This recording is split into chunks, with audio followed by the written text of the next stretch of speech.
पाठ को आगे बढ़ाते हैं। इससे पूर्व मैंने आपको प्रथम और द्वितीय जो है अंतरा वो पढ़ाया। अब आगे बढ़ते हैं। माँ ने कहा, पानी में झांक कर अपने चेहरे पे मत रीझना। आग रोटियां सेकने के लिए हैं, जलने के लिए नहीं। वस्त्र और आभूषण शाब्दिक भ्रमों की तरह बंधन है स्त्री जीवन के। माँ ने कहा, लड़की होना पर लड़की जैसी दिखाई मत देना। इन पंक्तियों में कवि जो है वो समाज में और आधुनिक युग में आए परिवर्तनों के आधार पर विवाह के समय माँ की ओर से बेटी को जो शिक्षा दी गई है उसी की चर्चा की है। यहाँ कवि कह रहे हैं कि माँ ने अपनी बेटी को सचेत किया है। आज के बदलते समाज में कोरे आदर्शों की कमजोरी का कोई विशेष महत्व शेष नहीं बचा है।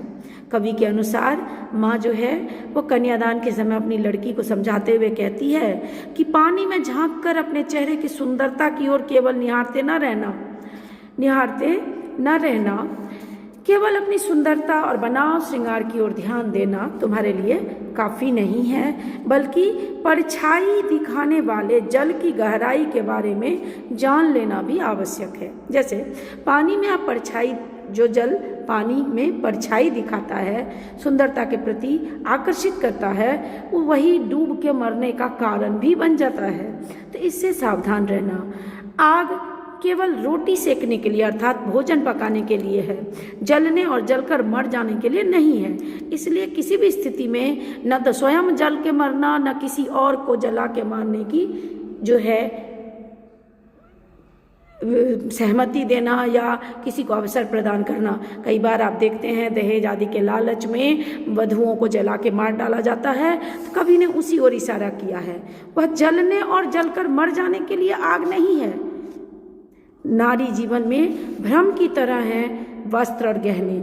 ये शाब्दिक धोखे हैं जो स्त्री को जीवन में बांध देने के लिए प्रयुक्त किया जाते हैं। तो माँ कहती है कि लड़की को समझाते हुए कि तुम लड़की बने रहना, स्त्रियोचित जो गुण है उसका अपने में उसको समाहित करना, लेकिन कभी भी लड़की की तरह दिखाई नहीं देना, अर्थात अपनी खूबी को अपनी कमजोरी ना बनने देना। कोमलता, मृदुता जो है ये सब अपने स्वभाव में बनाए रखना, लेकिन किसी को इसके लिए अपने आप को कष्ट देने के लिए तुम किसी को अवसर प्रदान न करना। लड़की जो है स्त्रियों का सामान्य गुण है कोमलता, सहृदयता, भावुकता। माँ कहती है ये सब तुम्हारे अंदर तो हो, सरलता, समर्पण, लेकिन ये तुम्हारी कमजोरी ना हो।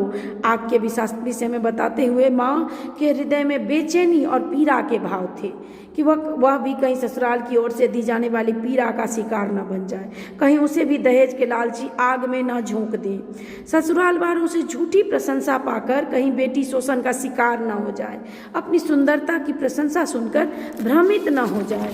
तो इन सब बातों की ओर जो है माँ बेटी का ध्यान आकर्षित करती है। माँ कहती है कि तुम इन सब चीज़ों पे ध्यान ना देना। माँ कहती है कि इस कविता में जहाँ एक और माँ और बेटी के घनिष्ठ संबंध की चर्चा हुई है, तो वहीं दूसरी ओर समाज की वर्तमान स्थिति का वर्णन भी हुआ है। समाज जो है इसमें नारी जागृति तो अब आई है, लेकिन कवि जो है वो स्त्री की कमजोरियों पर भी प्रकाश डालते हैं। आज भी भारत में पुरुष प्रधान समाज जो है वो है, और कवि कहते हैं कि नारी को अपने शोषण के प्रति सचेत रहना चाहिए। दहेज प्रथा जैसी समस्या पर भी कवि ने नारी को जागृत करने का प्रयास किया। इस कविता के माध्यम से नारी अपने सभी गुणों तथा शक्तियों के साथ शोषण का डटकर सामना करने का साहस भी रखे, ऐसी प्रेरणा कवि इस कविता के माध्यम से स्त्रियों को देना चाहते हैं। ये मैंने पढ़ाया।